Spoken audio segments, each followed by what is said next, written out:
ഇന്ന് റാണിയുടെ കണക്കെടുപ്പ് ദിവസാ. അത് ഞാൻ ഓർത്തില്ല. എടാ, നീ ഇവിടെ കുഴപ്പങ്ങളൊന്നും ഉണ്ടാക്കി വെച്ചിട്ടില്ലല്ലോ? ഏയ്, എന്ത് കുഴപ്പം? എന്റെ ഭാഗം വളരെ ക്ലിയർ ആണ്. ആ, അങ്ങനെ ആയിരുന്നാ മതി.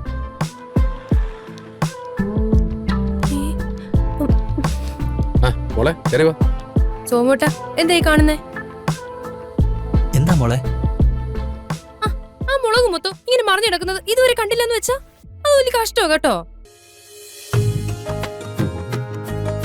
അല്ല, ഏട്ടനെ ഇതുവരെ കണ്ടില്ല? ഞാൻ കണ്ടില്ല. എടാ, എന്ത് ഉത്തരവാദിത്വ ബോധമാണ് നിനക്കുള്ളത്? നിനക്കിതൊക്കെ ശ്രദ്ധിച്ചൂടെ? അല്ലെങ്കിൽ അവൻ ഒന്നിനും ഒരു ശ്രദ്ധയില്ല ഈയിടെ ആയിട്ട്. ആ, സോമോട്ടിനെ മാത്രം കുറ്റം പറഞ്ഞിട്ട് കാര്യമില്ല. ഈ കട നമ്മുടേതാ. അപ്പൊ ഏട്ടനും ഇതിൽ ശ്രദ്ധ വേണം. ഇങ്ങനെ ഓരോന്ന് പാഴാക്കി കളഞ്ഞ അതിന്റെ നഷ്ടം സഹിക്കേണ്ടത് നമ്മൾ തന്നെയല്ലേ? ഞാൻ ശ്രദ്ധിച്ചോളാം. പിന്നെ ശ്രദ്ധിച്ചോളാം. എവിടെ കണക്ക് പുസ്തകം നോക്കട്ടെ ഞാൻ.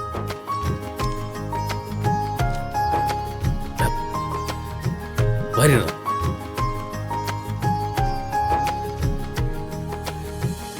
ഇതാ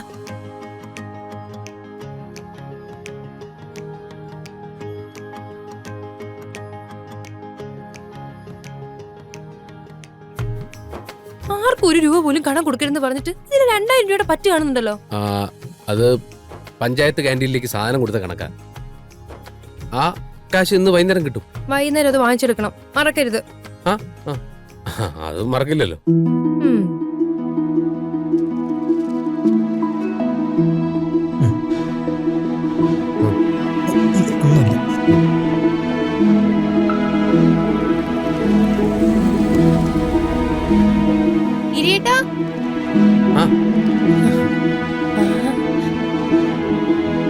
നീ ഇതുവരെ സ്കൂളിൽ പോയില്ലല്ലേ?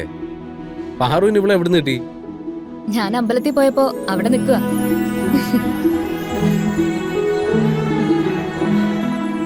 നീ ഇനി എപ്പോഴാ കൊച്ച സ്കൂളിൽ പോകുന്നത്? ഇപ്പൊ തന്നെ വൈകിയില്ലേ? രത്നയെ ഞാൻ സ്കൂളിൽ കൊണ്ടാക്കും. ഒന്ന് പറപ്പിച്ച കണ്ണടച്ചു തുറക്കും മുമ്പ് സ്കൂളിലെത്തില്ലേ? അത് നന്നായി. എന്നൊരു കാര്യം ചെയ്യും, ഏട്ടനും കൂടി അവരുടെ ഒപ്പം സ്കൂൾ വരെ പോയിട്ട് വാ.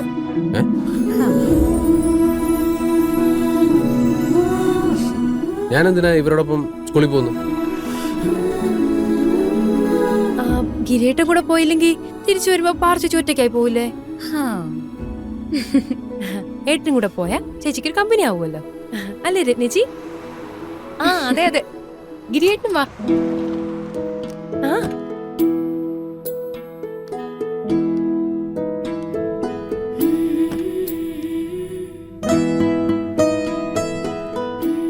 ഗിരിയേട്ടൻ വാ, കേറ്. ഞാൻ തിരിച്ചുകൊണ്ട് വിടാം.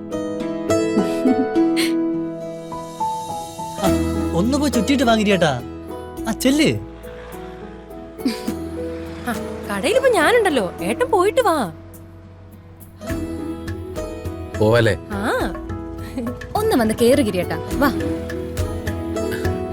ചെല്ല്, പോയിട്ട് വാ.